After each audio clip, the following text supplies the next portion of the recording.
Hello everyone, আসসালামু আলাইকুম। Envision consultancy থেকে আবারও চলে আসলাম নতুন আরেকটি ভিডিও নিয়ে।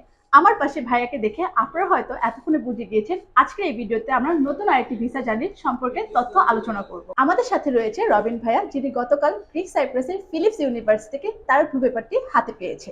আসুন আমরা ভাইয়ার মুখ থেকে শুনে নিই তার অ্যাপ্লিকেশন থেকে শুরু করে ভিসা পাওয়া পর্যন্ত আমাদের সাথে তার জার্নিটা কেমন ছিল। আসসালামু আলাইকুম। আমি মমিনুল ইসলাম রবিন। গতকালকে আমি সাইপ্রাস ফিলিপস ইউনিভার্সিটি থেকে আমার কাঙ্ক্ষিত ব্লু পেপারটি পেয়েছি। এর পিছনে সবচেয়ে বেশি অবদান ছিল এনভিশন কনসালটেন্সি। আমার আইএলটিএস এক্সাম প্রিপারেশন থেকে শুরু করে আমার অ্যাপ্লিকেশন এবং পাসপোর্ট কালেক্ট হওয়ার আগ পর্যন্ত সকল ধরনের গাইডলাইন আমি এনভিশন কনসালটেন্সি থেকে পেয়েছি। কখন কি প্রসেস শুরু করতে হবে এবং আমার কোন ডকুমেন্টগুলো লাগবে তার সম্পূর্ণ ধারণা আমি ওনাদের কাছ থেকে পেয়েছি। আমার সবচেয়ে বড় সুবিধার দিকটি হলো আমি কোনো অ্যাপ্লিকেশন ফি অথবা সার্ভিস চার্জ ছাড়াই আমার ব্লু পেপারটি আমি হাতে পেয়েছি। আপনারা যারা আগামীতে সাইপ্রাস পড়াশোনা করার চিন্তা ভাবনা করছেন, আপনারা নির্দ্বিধায় ইনভিশন কনসালটেন্সির সাথে যোগাযোগ করতে পারেন। ধন্যবাদ। তাই আর দেরি না করে ভিসা সম্পর্কিত যে কোনো তথ্য জানতে এখনই যোগাযোগ করুন স্ক্রিনে দেওয়া এই নাম্বারে।